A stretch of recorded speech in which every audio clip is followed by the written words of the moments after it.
Hello, hello. Welcome to my vector build guide. This is going to be a celestial mech build that I've been working on. Also, in this game, I'm trying it against an actual player. I just took one of the replays I had from the ranks ladder instead of showing you the build against AI like I did last time. If you guys would prefer it to be a little bit more surgical with precision, maybe you like seeing just the actual build order against AI, let me know. If you prefer the replays against actual players, let me know that as well. So anyway, getting into the build is pretty standard. 11 move to the natural, build the arc ship. What's already new though is this 12th prism. Instead of sending it back into your Luminite, you're going to send it into the Therium patch. And the second arc ship is going to go straight into the Therium patch. And then we're going to cap off the 12, and then we're going to start rallying this back into the natural base for that Luminite income. It's going to be triple prism after that. And then at 17 supply, you're going to go ahead and build the, well, I guess it was 16 this game. Normally it's 17. I guess for whatever reason this game I decided to go creation chamber first.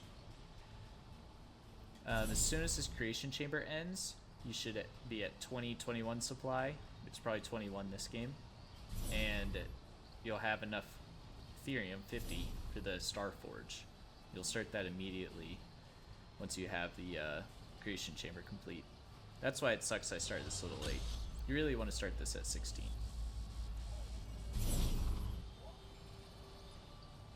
Or I'm sorry.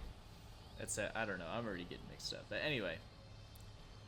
Yeah, creation chamber into Starforge. This is just putting all workers here. Once we get to 8 workers, you're going to move it down to the 3rd. Can go here or here.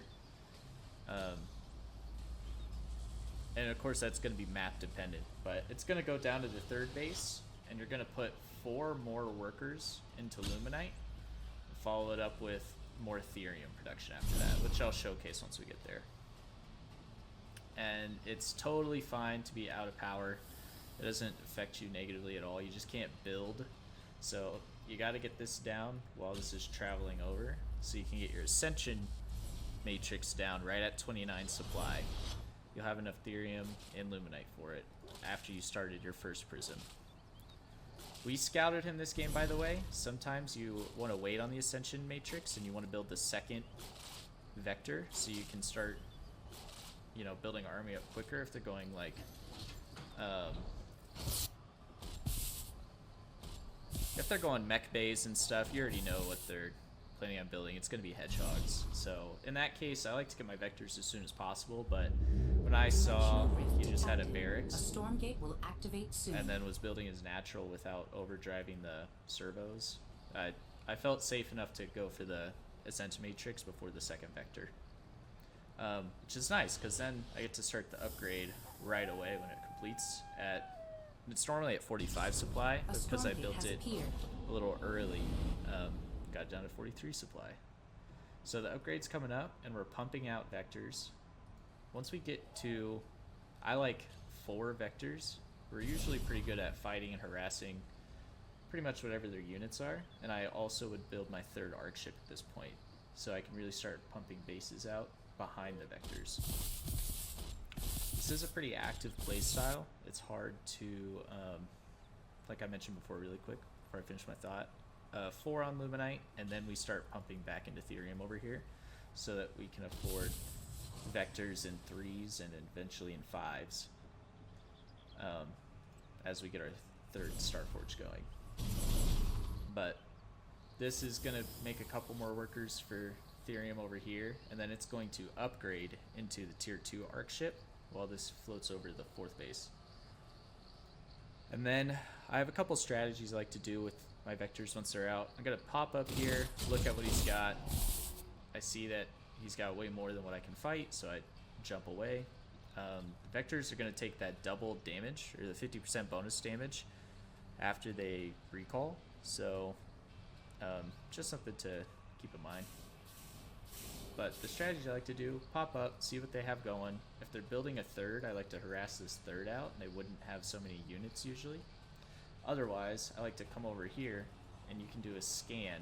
And I think I do it in this game, but you'll come over here, you'll scan, you'll flip over after your upgrade completes, take out either a bunch of workers, a couple of their habitats. You don't have enough damage with this few vectors to kill the command post before your recall runs out. So I like to hit production, habitats, and workers with this leap. But if that happens this game, you'll see it. I'm pretty sure it does. Anyway, start pumping vectors on your 3-star forge. Once this gets to, I usually like 8-ish over here in Therium, but I stopped at 6 because I think I built a couple too many down here with this guy before I started upgrading it to the tier 2 arc station. You'll put this back into Luminite, you'll put that into Luminite, and now our economy is exploding. We're on basically 4 base, and opponent's stuck on 2 base, and he's supply blocked for quite a bit. I mean, he has to build 3 habitats just to be able to build more stuff. So I know his army could beat mine right now.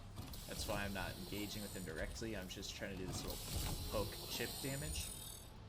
And to be honest, he's not putting up much of a fight. I see he's going across the map, but I pre-built a bunch of these, assuming that he was going to just go for the base trade. Thought it'd slow him down.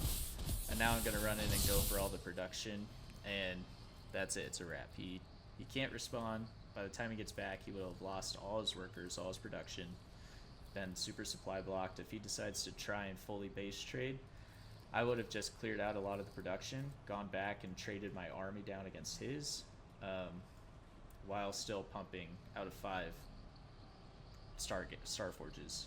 So he is in a losing position. He leaves. That is the build against a player. Let me show you a little bit later into the game as well. Alright, hello, welcome back. This is another game I have where it goes a bit later, just so I can show some of the transition ideas with the mech build.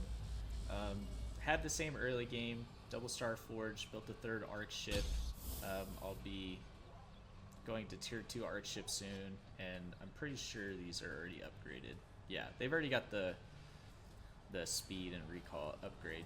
So I like to build these forward Grace Light nodes in this build quite a bit, just because after I do some poke or harass damage with the vectors, it's really nice to come back and heal them. I think I go for that same play here. I'm going to put this into a little bit speed up. Dimensional rift detected. A Stormgate will activate soon. Deal some damage, go back. A Stormgate Probably has go back appeared. and heal.